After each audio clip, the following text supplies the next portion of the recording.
Hey everybody, welcome to the Week 12 Planter Indoor Garden Market Grow Night. My name is Cliff Hart. I'm at the Loudoun County, Virginia Indoor Food Community Grower, and I help people grow food indoors year-round using LED grow lights, soil, hydroponics, a lot of different systems. It's an amazing time to be alive because we can now grow up to 75 pounds of greens, herbs, and fruiting plants indoors year-round using these new techniques. So today we're going to break down some common misconceptions about growing food indoors and show you how you can grow fresh food in just 10 minutes a week. So this is indoor food growing for busy people. If you'd like to learn more about how to do this, we've got a free training program right there. Go ahead and scan that QR code or head over to indoorgardenmarket.com. That link down there at the bottom. And you can join us anytime. We've got tips, tricks. We have weekly live streams. We share PDFs and all different kinds of startup guides, discounts on supplies to get you going. We are a true resource, free resource for you in order to be able to do this for yourself. So let's kick things off, and we're going to jump straight into the next part of the program. Give me 1 second here. So let's jump over into the next part of the program, and that is going to be indoor growing for busy people. So a couple of things to keep in mind for indoor food growing. Maybe you work a busy job. Maybe you're away some of the time during the month. Maybe you've got a family. You have lots of different responsibilities. All of those things are totally normal for indoor food growers because we bring so much of this so close to home. It becomes really easy for us to grow a significant amount of our food indoors. So a few things to keep in mind. If you are a busy grower, you want to look at small footprint systems. So one example of that would be one of these little box systems right here. If it looks familiar, if you've been following us, this is a box system that we planted out seedlings in 2 weeks ago. They are definitely up to the point of harvest. They're touching the lights up there at the top. This system is good for culinary herbs. So I've got some basil in here. It looks like some kale, a little arugula growing over on the right. Lots of things can grow in these systems. This one's a little small. I wouldn't put a dwarf tomato or cucumber in there, but definitely easy to use. So here's one example of an easy system that's going to be really low maintenance and get you exactly what you need without a lot of extra work. Most of your greens and herbs are low maintenance. You're going to be harvesting from them continuously for approximately 2 to 2.5 months. Then you're going to swap them out, literally swap them out, much like you would a piece of electronics or something. You can actually take this plant straight out, and you can see the roots right there popping out. Take this plant straight out, and then you can pop in a new seedling, which is really, really easy and exciting. So if you get bored with that plant, if it reaches the end of its life cycle, which it will often do about 3 months into your growing, you can swap it straight out. So things to keep in mind with your indoor food growing systems, that box we saw right there, that one is really just for, your culinary greens and herbs. You don't really need to do much. You keep it topped off. Some systems require you to do a nutrient change once a month, but it's so small, it doesn't take hardly any time at all. There's lots of automation out there, friendly tools that can help you out. And when you're harvesting, you want to make sure to use clean, sharp scissors, if at all possible. That way that there's less chance of disease traveling between plants or maybe between systems themselves. So one system that we can recommend that would be helpful for you is the Let Pot. Let's take a look at one of those real quick. There it is. This is the Let Pot. This will grow 20 plants at a time. It's going to be able to handle dwarf cucumbers, tomato plants, pepper plants, if you wanted to grow those, strawberries. Really, really easy to do, and we've got a little discount code for you. If you jump in there, just give it a scan, and that will take you over to the page, and you'll get a discount to get one of these Let Pot hydroponic systems. They come in different sizes. I think 12, 16, 22 plants is the biggest, and that's able to grow pretty much anything you want, which is great.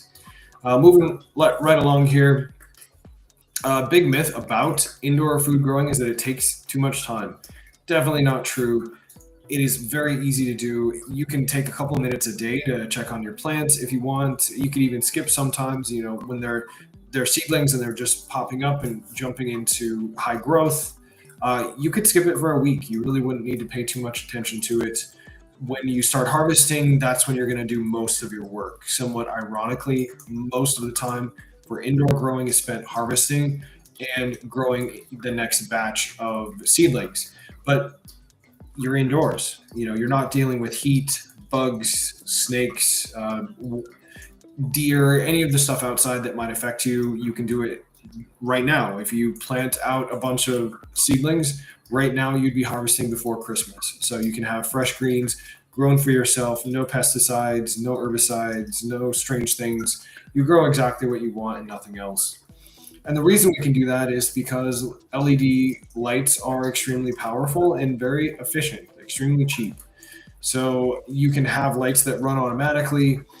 Indoor systems, in particular, hydroponics is great for herbs and greens. There's no mess, so no soil to deal with. They're very light systems. That one you saw, I was holding basically with one hand. Can easily use that. And no weather or pest problems, no outdoor maintenance. I mean, there's just a lot of great reasons why you should be doing this indoors. So, moving right along here, something to keep in mind, we do have a 10-minute weekly routine that it's going to be pretty much the same. If you're doing a soil growing, say in a self-watering pot, or you're doing a hydroponic system, either way, it's going to be a good kind of basic thing to get used to. So you're going to do a water check. In the case of a hydroponic system like this one, you'll notice that there's a little, let me see here, where is it? Yeah, right there. There's just a little simple gauge here. As the water right now is about here. As it starts to run down there, you definitely want to top it off and keep it up close to the max volume. A lot of different systems out there, though. One system that I certainly would recommend is the Grow Mesh. Grow Mesh is easy because you just keep the system topped off. Like there's no complex lighting systems that it is bundled with. You can use third party lights in order to use it, and we've got a quick guide that will take you through that process. But it's by far the simplest and easiest system that I've ever used to grow with. Here's our guide. So this guide is going to take you to a link for a third party grow lights, a grow stand that you can find at any local Target store, and the grow system itself. It's made in the USA, very inexpensive. You can grow greens and herbs for way less than grocery store prices right now, and in abundance, absolute abundance. So something to keep in mind. Make sure that when you're growing your seedlings out, you want to keep the light really close to them, and as they grow towards the light, you're going to back it off and then give them more access to more space to grow. Cut back your plants on the outer edge of them, essentially. So you want to harvest pretty quickly. So these plants that I have here, if you'll notice, let me bring them back one more time. You'll notice I've got some really big plants right here, leaves right here. These are good to harvest. So I would snip a couple of these off, give more space for these plant leaves under here to start growing. If they get too bushy, the leaves underneath are going to start to die back because they just won't have enough light. So it's really important that you consistently harvest. Once they get to be around this size, harvest a little bit at a time. I mean, really harvest as much as you want. Just don't cut back more than a third of the plant when you're doing it. So check out that easy Grow Mesh vertical system guide. It's DIY, really inexpensive, and it's going to get you started in a quick way. So next we have low maintenance crops. If you are growing indoors, one thing to consider is, not everything is simple. Strawberry plants would be a little bit harder to grow. Tomato plants a little bit harder to grow than most of your greens and herbs. So I would say stick with lettuce and leafy greens. Basil and Thai basil grow extremely well. They're very easy, extremely good in your recipes. If you're making, say, Thai chicken and you're using that fresh Thai basil, you're going to have a much better meal than you would if you tried to use dried, or maybe you just skip the Thai basil altogether. It's very, very easy to do. Mint is also amazing underneath LED grow lights. I would stick with a self-watering soil pot. I wouldn't put them in a hydroponic system Mint grows like crazy. It's essentially a weed. You don't want to give it that much kind of like high octane energy in a hydroponic system. Just put it in a little pot. It's going to do great. You're going to have fresh mint year round. Scallions, all really easy to pop into a hydroponic system as well. And those are going to grow really quickly. Dwarf peppers, micro dwarf plants, generally speaking, those are good in larger systems. So the system I just showed you, that one is not going to have enough space for, say, a dwarf tomato plant. You want to go up to that let pot max in order to be able to use those dwarf tomato plants. And we do have got a quick package to recommend to you if you're going to be growing indoors. This should last you all next year. All-in-one lettuce and leafy greens variety pack. This is, I don't know, hundreds of seeds, different varieties essentially. It's going to be great for almost any kind of hydroponic system you want or soil-based system. It's good for the whole year, and you really get efficient when you're planting indoors. Outdoors, if you're planting lettuce, the wind might catch it, blow a bunch of your seeds away. Some of the seeds fall through your hand. It's really hard to do that outdoors. Indoors, we're planting in small Rockwell plugs like you see here. There's a hole, you put it in that hole, seed doesn't go anywhere. So you know exactly where it is, you know exactly what you planted. Really simplifies that whole process and makes it very, very easy. So next up, automation. AI is all the buzz, all of the buzz and all of the buzzwords around AI. And there is a lot of people looking at that sort of thing. Well, guess what? You can use automation right inside your own indoor food growing space in your home. If you have around the same size space as a coffee table free, you can use automation to grow with hydroponics, with soil, with LED grow lights, and grow an amazing amount of food. As we noted before, 75 pounds of greens, herbs, and fruiting plants per year. So what's helpful there? Plug-in timers.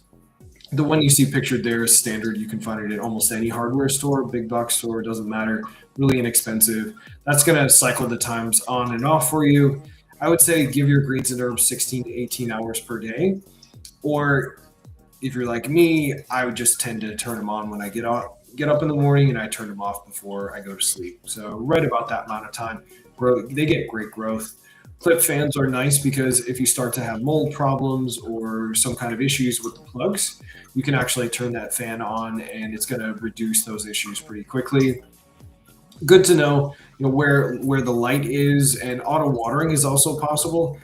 One thing to note, we have a system it's pretty neat. It's the only kind that I've ever seen. It comes from LetPot. It's a self-watering system, basically an indoor drip irrigation system. Let me throw that up right there. This one you can connect to an external water source, a 1 gallon or 5 gallon bucket or something. It's going to connect drip irrigation out to all of your plants. This would work for botanical plants indoors as well, although I wouldn't put much water on them. Botanical plants don't need as much as a lettuce plant or even a tomato plant. But you can mix a little bit of nutrients into that water that's flowing through your hydroponic drip irrigation system, and you can water all of your systems indoors without a mess and without really having to worry about when things are working. So really nice. Or you can just simply use nutrient jars like the Kratky system. That's very common. Lots of people are experimenting with that as well. So many different options that you can go through.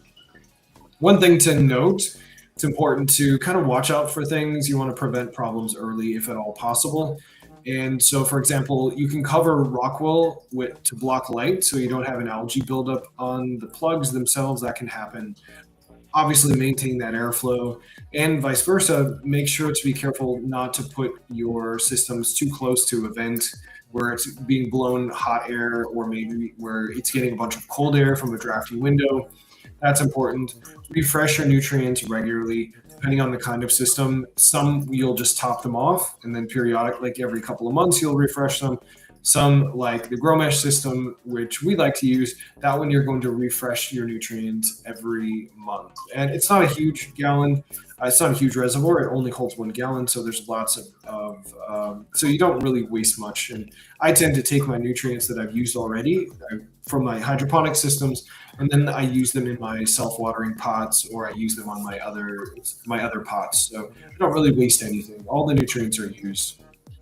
Um, Keep lights close, but make sure if they are hot, you'd want to keep them back a little bit. Now, if you've got some old light bulbs laying around, grow lights, they tended to generate quite a lot of waste heat. Those could burn your plants. LED lights have less of an issue with that now. It's pretty rare to find any that heat up unless they're just very, very high intensity.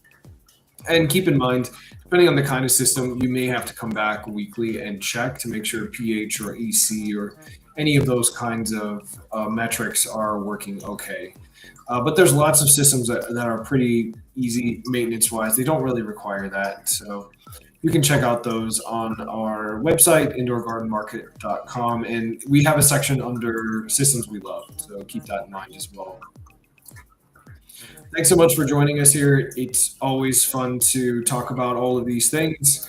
And if you happen to be in the Washington, D.C. area, specifically Loudoun County, Virginia, Fairfax County, Virginia, we have ongoing events every first Sunday of the month from 12 to 2 at Crooked Run Brewing.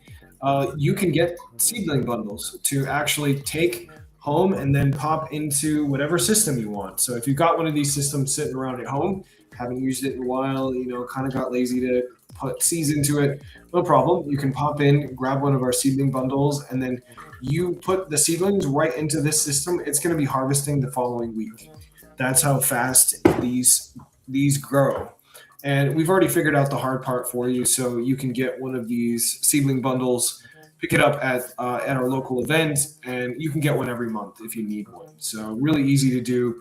Check it out at Indoor Garden Market and look for our live events, or we're on Eventbrite and Meetup as well. You can find it there, but it's at Crooked Run Brewing, 12 to 2 on the first Sunday of every month. So one of the exciting things about this thing that's going on, which is our indoor food growing possibilities, we do have a lot of people out there that are doing this activity too. So we'd love to highlight others in the indoor food growing community. In this case, it looks like a social influencer who is growing under the name the places you'll underscore grow on Instagram. She is a paid sponsor for Click and Grow. Click and Grow is one of the major systems out there. There's a whole host of them. We talk about them in our free indoor food growing training program, but she's going to show you what she's using in this particular system. It's one of the bigger Click and Grow system. There's a lot of them out there. Most of them are the smaller box systems, but we'll see what she's got here. Okay, so she opens it. She pops in her coconut core seed plugs, pushes those inside of the system, fills the water, taps it, and then she installs that over into the Click and Grow. So it's got a built-in light at the top of it. And then, it looks like she's growing flowers. So these are miniature sunflowers, really cool. Other kinds of flowers mixed in here as well. You can grow edible flowers, and she's got some dwarf tomatoes in there. That's a big system. That one holds probably 40 plants at a time, and it's modular, so you can pull each part of the system out and take it apart, clean it as needed.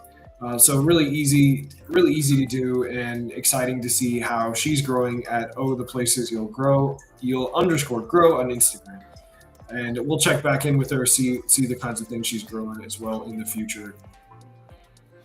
So thanks so much for joining us. Always exciting to have you here. Next week, we're going to dive into growing fresh food in just 10 minutes a week. Oh, no, sorry.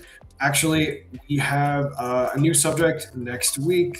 That is not what we're doing. So give me 1 second. Let me grab our actual, there it is. We're doing an LED light masterclass. So let's get that updated so you got the right information there. There you go. So Saturday, December 13th, 8 p.m., we have our LED Grow Light Masterclass for beginners. So what LED lights to use, what do they mean, PPFD versus lumens, what color spectrum your plants need, what to ignore on Amazon descriptions, whole host of different things. It's going to be on our social channels, YouTube, for example, LinkedIn, Saturday, December 13th, 8 p.m. at indoorgardenmarket.com. So thanks so much for joining us. This is Cliff at Indoor Garden Market and Planter. If you would like to learn how to grow more than 75 pounds of greens, herbs, and fruiting plants right inside your home, we've got a free training program for you, or head over to indoorgardenmarket.com, fill out the simple form, and we will help you through that process. Tips and tricks, discounts, all different kinds of things to get you growing. And if you happen to be near one of our community growers, like myself in Northern Virginia, you can get free training and classes live in your local environment and seedling bundles to get you started. So it's a pleasure as always to have you here. I hope you have a great rest of your evening and night, and be sure to check back and grow along with us. Thanks so much.